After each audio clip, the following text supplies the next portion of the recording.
Hello and welcome to I Am Organic Gardening. My name is Mark and this is my beautiful farm, which is fully organic, located in Zone 6B in the state of New Jersey, and my large kitchen garden.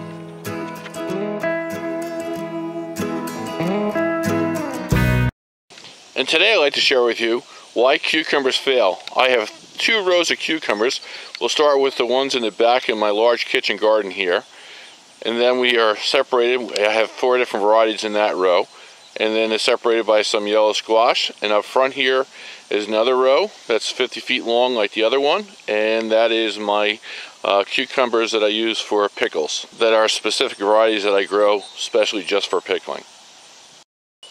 So let's talk first about identifying. First we have the female flower, which you can see here, which bears fruit behind it. Just like the squash, it has a male and female flower, and you can obviously see the beginning of a small cucumber forming behind that flower. Now at this stage is very critical because this is where everything is happening. This is where it must be pollinated 100% to give you a perfect fruit. Now our male flower will show no signs of fruit underneath the flower. This is just purely made to grow pollen inside there. If you are going to hand pollinate your cucumbers, you're going to have to take something that's very sturdy like a Q-tip and remove that pollen. It's very thick in there and there's not a lot to go around to hand pollinate. So it's almost 1 flower per 1 female flower. Now here I have the what I call table cucumbers or fresh eating cucumbers. In the back here on the trellis I have my Asian long ones, and this in the front here is a Cuban market more. But I want to show you every so often, depending on what grows, I have weeds that come up and I leave them there because, let me get a really good picture for you here. Now let it focus in.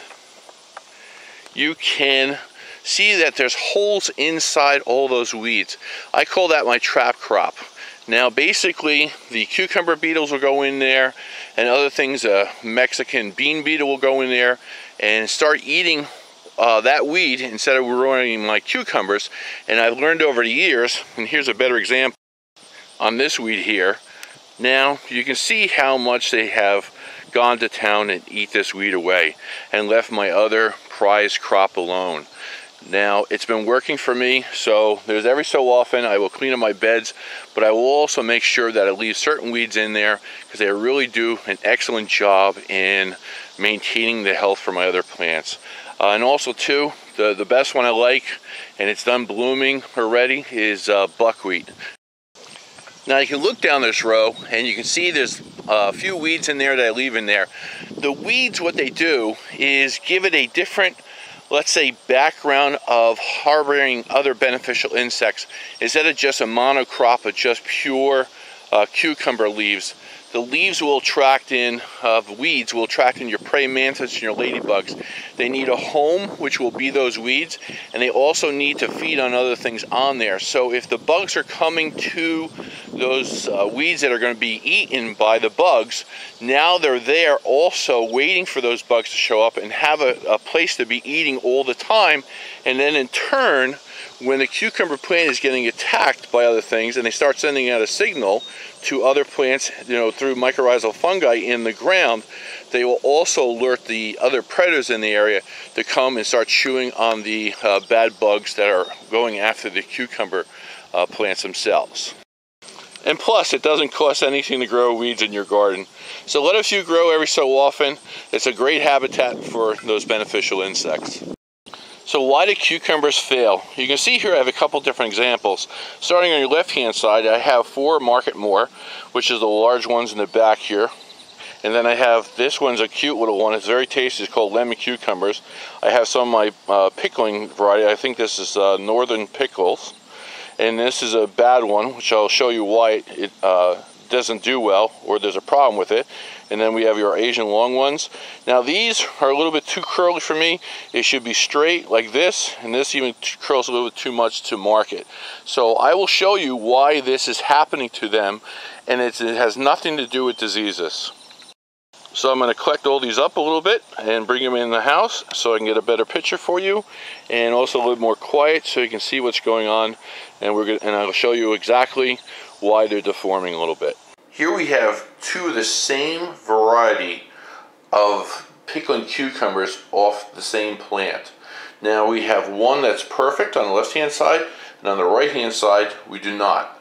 So this is caused only due to, and you'll see this in a lot of the fruits of cucumbers, when you get this kind of shape, this is due to not insects of any kind or lack of watering, or it needs more Epsom salt or anything else either. This is particularly just pollination only.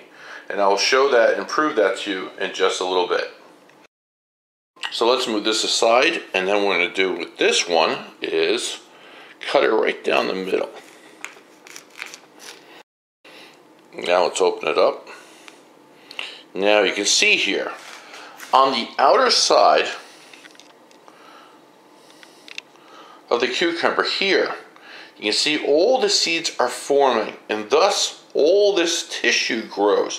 When it doesn't get pollinated, you can see on the inside, this row here, there's supposed to be another row here of seeds, that did not pollinate well. So that disturbs the growth, and that's why you get the curvature, or it looks like it's diseased. Now there's no insect bites on this whatsoever on both sides. So we know that's not a problem. And again, you can see here, let's move this over, like so. Now this would be a little bit better example. You can see here how the seeds are smaller on this side, causing again that curvature. So the side that does not get pollinated well does not form the seeds well, and thus you get the curvature and disformity of the cucumber itself. And again, on the outside, all the seeds are growing very nicely and has been pollinated. So it's all a pollination issue. There's nothing really you can do about it. Again, plant up a lot of things to bring in the bees, but it's usually due to weather and weather conditions. It's either too much rain that the bees don't come out, or too much in high temperatures, or you just have a lack of bees in your area. Now let's cut up the other one, and we'll give a good example. And you can see here, after it's been cut open, that the seeds are uniform on both sides, thus giving you a straighter fruit. I want to thank you very much for watching today's video. Hopefully I shared something with you that you enjoyed seeing this time. And I look forward to making another video for you shortly. So enjoy your day and have a great day gardening in the future. I'll see you again. If you can, please like this video. Thanks.